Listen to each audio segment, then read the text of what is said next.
Our next topic is at-risk students and transition education.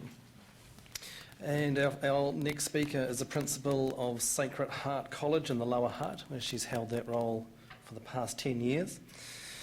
She was a Commonwealth Fellow at the Institute of Education, London University from 91-92.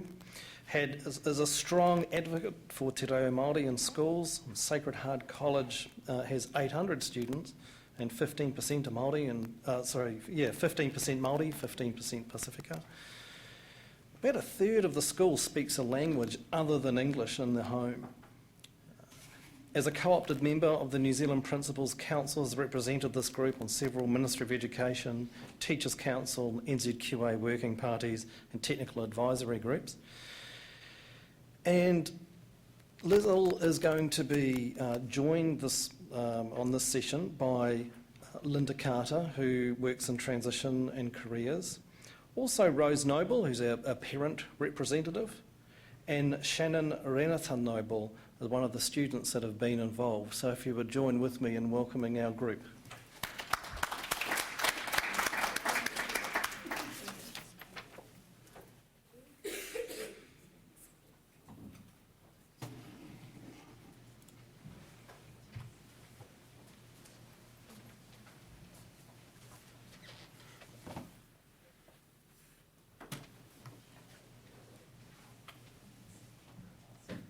As a busy working principal, I'll just warn you, I haven't got a PowerPoint, but I do have copies. I hope there's enough for one each, which you're welcome to have if you would like it. E nā iwi o te motu e nā hau e whā. Nā mihi nui kia koutou, tēnā koutou katoa. Ko Liesl Prendergast hau, no Heta Taunga. Nice to see a former colleague here from Heta Taunga, Jay, tēnā koe. Engari e nai no te kura manawa tapu te awa kairangi, as you've heard in the introduction. I was asked to talk about transition education, and I will, but as outlined to the organisers who rang me, I've decided to give a practical slant to this by inviting three people to tautoko me. My reason for this is to hopefully add a practical and real dimension to our kōrero today. I've got a real student here for a start, that helps, doesn't it? Firstly, a little background. I'm principal of Sacred Heart College, as you've heard. I've been principal there for 10 years. We're a decile 7 girls' school with 30% Polynesian students, 15% Māori and 15% Pacifica. There are smaller numbers of a great variety of Asians, Sri Lankan, Filipino, Indian, Vietnamese, Laotian, Cambodian, etc. And now we also have an African presence in the school with students from Zimbabwe and the Sudan. We're a traditional academic school that has had to, in the last 2 decades, remodel ourselves to increase our retention rate with courses designed for a wider range of abilities and talents. We have a mix and match course called the modular course, which is a key to our transition program, in that students can do WellTech courses and traditional level 1, 2 and 3 NCEA subjects at the same time. We have a 70% retention rate to year 13. Sometimes it's been as high, for example in 2007, as 80%. So if you just picture that in your heads, it's a cohort of 180 students coming in at year 9 and 120 or 130 of them sticking around until year 13.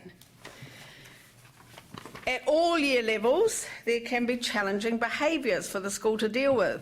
My message today is a simple one. We can change these behaviours, but it is important that the Ministry of Education and Ministry of Social Development realise that it is labour-intensive stuff. My 3 friends here are Rose Noble and her daughter Shannon Renata Noble and our careers advisor Linda Carter. They've kindly consented to join me today and will be happy to answer questions. Shannon has given me permission to show you her school file. This is her school file. And every little piece of paper in there represents hard work from the guidance counsellor or the dean or me or whoever. And it is with, as I said, Shannon's permission that I show you that. Each piece of paper on this file represents careful, patient work, a sort of covenant transaction between the school, Shannon and Shannon's whānau. By a quick calculation, and I do have Shannon's permission to say this also, it represents about 120 hours of interviews, counselling engagement and one-to-one work with Shannon and her whānau. I'm very proud of Shannon as she's made a real commitment to change and she's now in Year 11. She has credits towards NCA Level 1 and has totally changed some of the behaviours that her teachers found less than helpful. All of this has been achievable because Shannon has one person who's given her complete commitment and who's always worked with the school, and that is Rose, her mother. Shannon has never had an attendance problem, but I do just wish to raise, and I just loved your presentation, Mr Mayor, from Otorohanga. I found that fantastic, because the T word, and you probably guessed what it is. It's pointless to talk about the 20% tail that the OECD reports and our Ministry of Education obsess about without mentioning the T word. That word is truancy, and in 38 years in the education service, which is what I've had, I have never seen it acceptably dealt with. Our schools have leaked students for years, and it is worse in rural areas.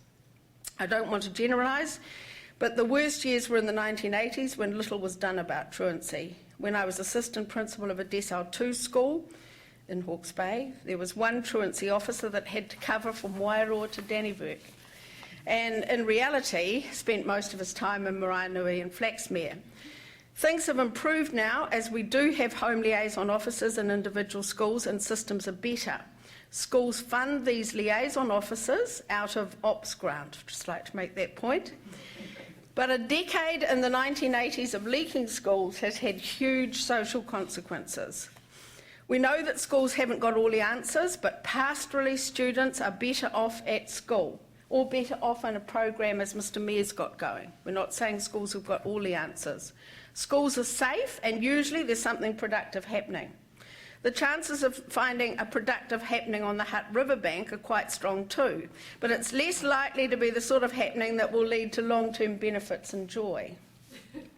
So just to recap, it is A, labour intensive to counsel and assist young people to stay in full-time education. Thought your link person idea is fantastic. The man who coordinates your pastoral care for your apprentice program is fantastic. It's B, it's imperative that we get these young people to school on time and attending on a daily basis. I've been rabbiting on about routines since I started at Markota College, where it was my principal, Noel Scott's favourite word, routines. My third point is drug and alcohol counselling. The current services that exist are inadequate. In the Hutt Valley there is Well Trust, which seems to live a very hand-to-mouth existence. I feel sorry for them. There are other agencies like Skylight, where volunteers give their time, and other well-meaning groups like Tough Love for parent support. It is rather ad hoc and often difficult to get the sort of assistance that an individual child needs.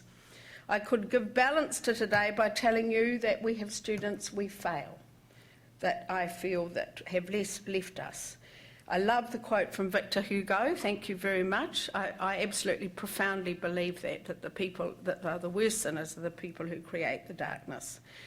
I have a Year 11 student in my mind. Shannon knows who I'm talking about, but she knows about confidentiality, so she won't say a word about this.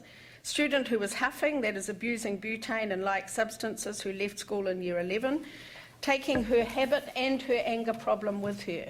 She is now yet another person for the police and the Ministry of Social Development to deal with. In the Hutt, we have the Hutt Activity Centre. We hope that the government will continue to fund such establishments, as they really do have a role to play. We have one student who's just returned from the centre and who has now a very normal attendance pattern re-established, as with a 1 to 15 teacher-student ratio, they have the time to address such issues in an intensive way.